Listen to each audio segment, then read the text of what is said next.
The Houston Rockets' journey through the postseason has been one of mostly of precision with a few light hiccups along the way. It's pretty much what we've all expected with the tremendous amount of the depth that this team has. There's not a position that doesn't seem too tall of a order to match up with any team they face.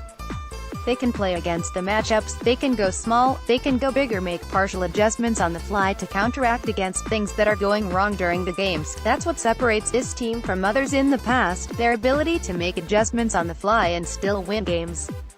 Just last season, either the Houston Rockets would have an immense lead or they'd get blown out, with very few in-between scenarios. Once they've lost their way, it was tough for them to get back into games.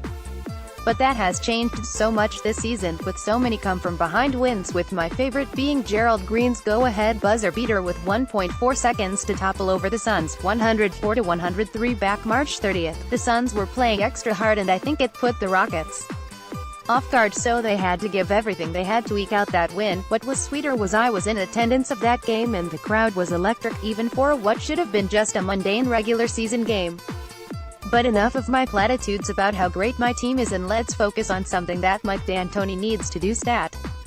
The time is now to unleash Ryan Anderson with more playing time. His three-point shooting will be more than useful to put the Utah Jazz to bed for good, and although I'm not more from House of Houston proposing that he should start, I think he needs more time than the 4 minutes he received in Game 3. Here's why that's the case. Anderson shoots damn good from behind the arc on the road. This is a trend that has continued through his career with the Rockets, and it holds true for 2017-18. Anderson is currently shooting at a 42.2% clip from 3 on the road and a whopping 63.6% against the Utah Jazz this season. With all that has transpired, it wouldn't hurt to give this man a bit more playing.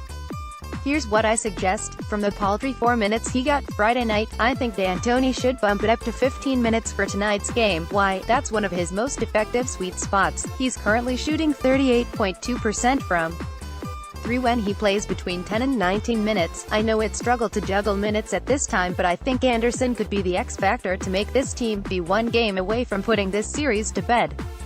And may I add that Anderson drains his shots at an amazing 39.3% rate off 1 day of rest, which is certainly the reasoning of why his time is now. I'm aware we may lose a step on the defensive end with him in there, but if the pace of Houston Rockets offense and the rate of the three-pointers remain high, it honestly won't matter. His shooting matters the most in this game of chess, and he'll be ultimately one of the last men standing on the board, hardwood. All I'm asking for is a slight tinker of this man's minutes. Get it done, D'Antoni. Anderson is averaging 3.2 points, 1.7 rebounds while shooting 38.5% from 3 and 43.8 from the field in 11.2 minutes per game in the playoffs thus far. The Houston Rockets take on the Jazz tonight at Vivint Smart Home Arena in Salt Lake City for Game 4. Both teams will be tipping off at 7 p.m., and game will be televised on TNT. The game will be broadcast on News Radio 740 AM in Lane, Ranchera 850 AM in Spanish.